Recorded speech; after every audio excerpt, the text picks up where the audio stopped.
Welcome back. It's another Sunday service.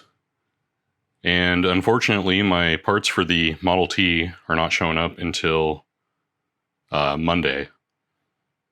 So we're going to have to dive into another project, get a parts order started for these 3 Sunn Beta amps that I've had for a while.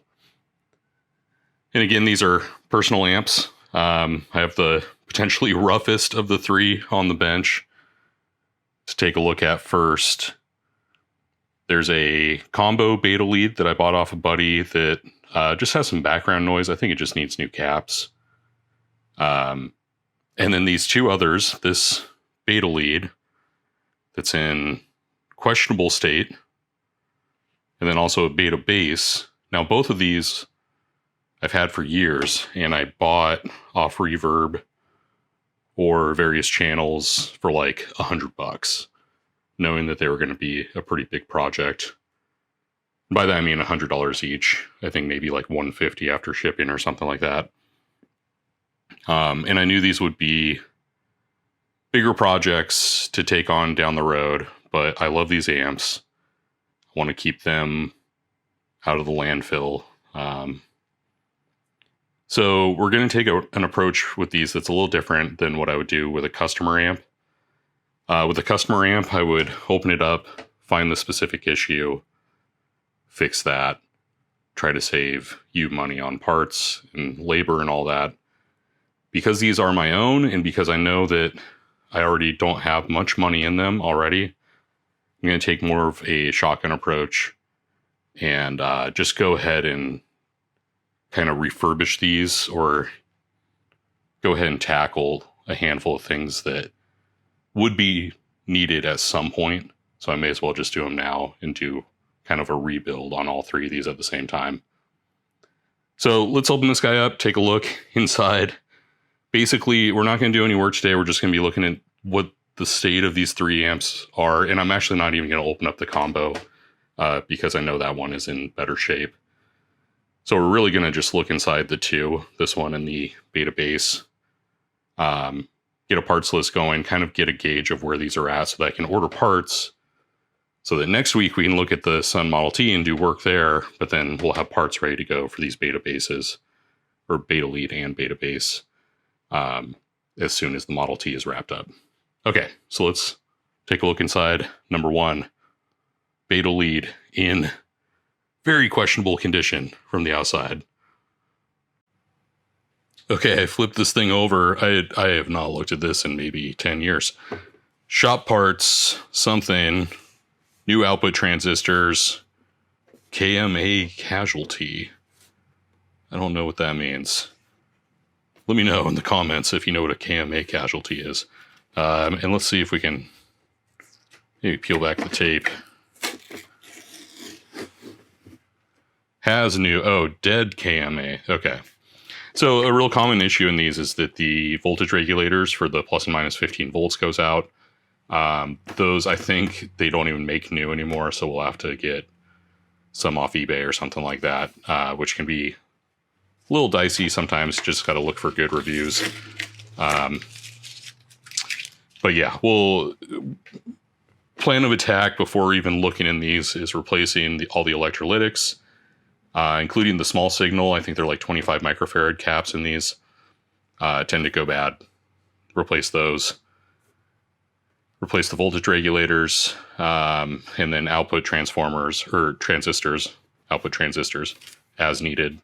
And then do those in sets if there is a bad one. Okay, I'll get the tape off and we'll actually open this up and take a look. Sorry, another real quick update before we get in here. I just noticed this sticker, KMA Electronics, based out of Portland. So that must be what that KMA is referring to. All right, I don't know if I've ever opened this guy up because I do not remember this situation. But just to give you an idea of how much work we've got cut out for ourselves here. I mean, this is kind of nice because now I don't have to pull the boards. But,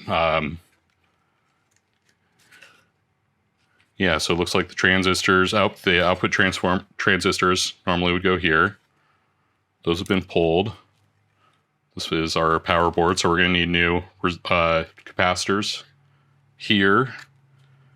Probably, oh yeah, well, I mean, that's a problem. These resistors are generally cheap enough. I'm probably, again, since these are personal amps, I don't mind spending a little extra money just to like know these things are going to be bulletproof for some shows.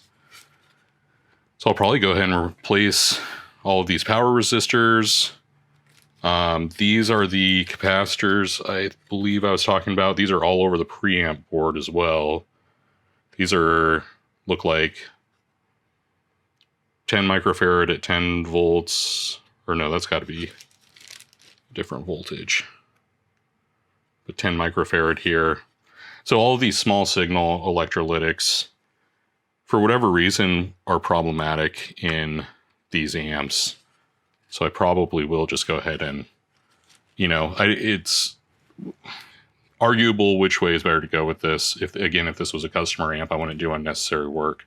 But for myself, it's easier to just go ahead and replace all of those. Let's see what we got here. Some kind of shield.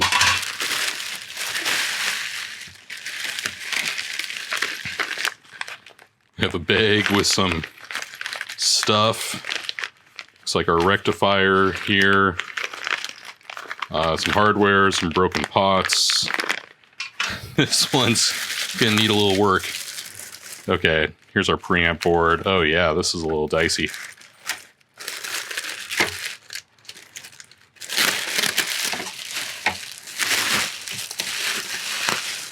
Looks like they have these boards loose in here, and so they just bubble wrapped it all together. Okay, yeah. Here's the small signal electrolytics I was talking about. But then we'll also replace these guys. But yeah, all these little gray caps will go. And then the voltage regulators, I'm going to have to double check which... Oh, look, we actually have a different rectifier. It looks like they must have changed the rectifier out. Oh, that's interesting. So somebody's done some work on this at some point. We are missing a transistor here on the power board, too. What else can we say about this guy other than that? It's going to need some work. This TIP29 is one of the voltage regulators for the 15 volt. I think so. There's a TIP29 and then I believe a TIP30 for the positive and the negative side. And the difference there is just one is doing positive 15 volts and one is doing negative 15 volts for a split rail power supply. Whereas the other guy, maybe it's here on the heatsink, which, yeah, it must be. But then I wonder if there's a heatsink for this guy as well. And I may investigate that since these do tend to fail. There might be a version of this same transistor that can do plus and minus 15 volts, but can handle higher current and thus not be so reliant on the heatsink and failure from that. I'll do a little bit of work in the background before we do our next video on these guys. Okay, but this kind of gives us an idea of at least where this first one is at. And where it's at is not great, but doable. We can still fix this.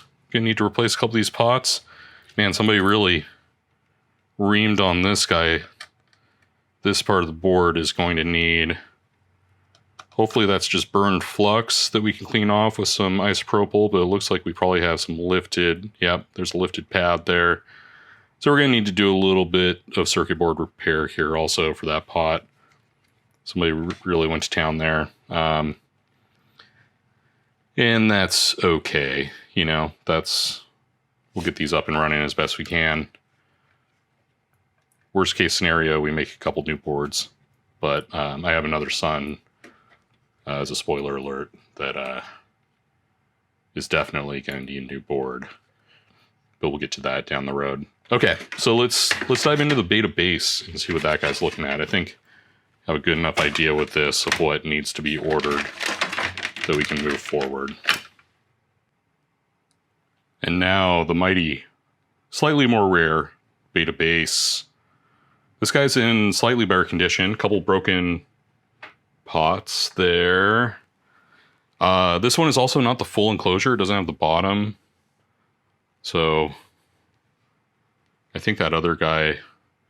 Well, let's see. I don't know which way it goes. That means one of them's from a combo and the other one had a head shell. But I don't know off the top of my head. I guess we could confirm this by actually pulling the one that I have in a combo to see which style chassis it has. But let's take a look at the other side on this guy.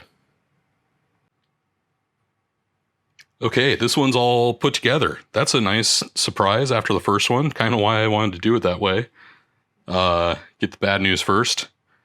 But again, you can see those same electrolytics there, the gray and the blue guys. We're going to need to change those out. Looks like somebody changed these ones. Didn't do a great job.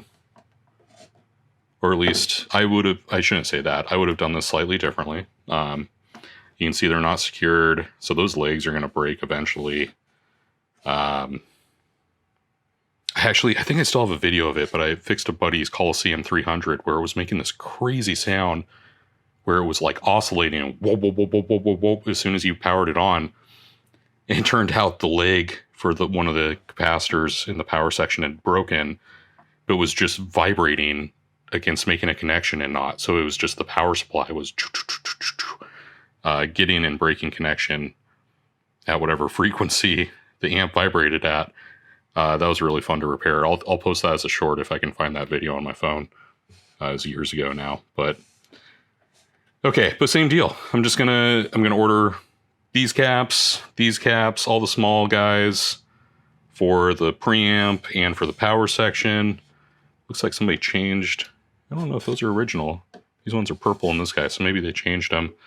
I'm going to get the TIP. Oh, look, the heatsink's falling off. Oh no, this one's coming apart. TIP 29 and 30. Probably will change out these power resistors, because why not? They see a ton of current, which produces a lot of heat, and heat is the #1 killer of electronic components. That's why we want to keep dust off things, is because dust insulates, and then the heat cannot escape as easily, and then things fail. And then I'm just going to make sure I have a couple sets of these output transistors in stock, just because if I don't use them for this project, I'm sure I'll use them for something else. But really, that's going to be about it at this point. At this point, I got to get on the computer and just order some parts, which is kind of boring stuff. So we'll probably cut this video a little short. And then next week, we'll be diving back into the Model T. Hopefully, either getting that guy fixed in 1 or 2 videos, depending on how long it takes to replace those tube sockets. And then we'll be diving into these betas. Probably one at a time, and maybe mixing in another Sunn amp here and there. As I've said, maybe this is kind of proven to you guys the state of where my Sunn collection is at. There's plenty of work to be done on these. I also have a red knob concert lead. I have a slave amp just the power amp side of one of these that I think is a concert bass. That is going to need like a whole new board design. So that'll be a fun project. And then I actually have 2 of the Solos 2 combos. So that'll be also fun to get those up and running. Those are really cool amps. And maybe we'll design some foot switches along the way. I know people often are hurting for the foot switch that goes to this connector. So we can try to do some kind of walkthrough for how to DIY one of those. But these betas are going to get a new lease on life. I'll order some parts up, and then we will be back into these in a couple weeks. Let me know what you think. If you want to see more of this kind of content, I know there's not a lot of Sunn repair stuff online, so maybe I'll do a longer form repair for one of these where we walk through just like the full refurbishment and have it in real time if people are interested in that. And then the other ones we'll kind of just do with cutscenes and speeding things up a little bit, so that things can be referenced from that long form video. All right, as always, thanks for watching, and we'll be back this week with more repairs and part 2 of the Jawbreaker amp on Friday. Hope you're having a good day.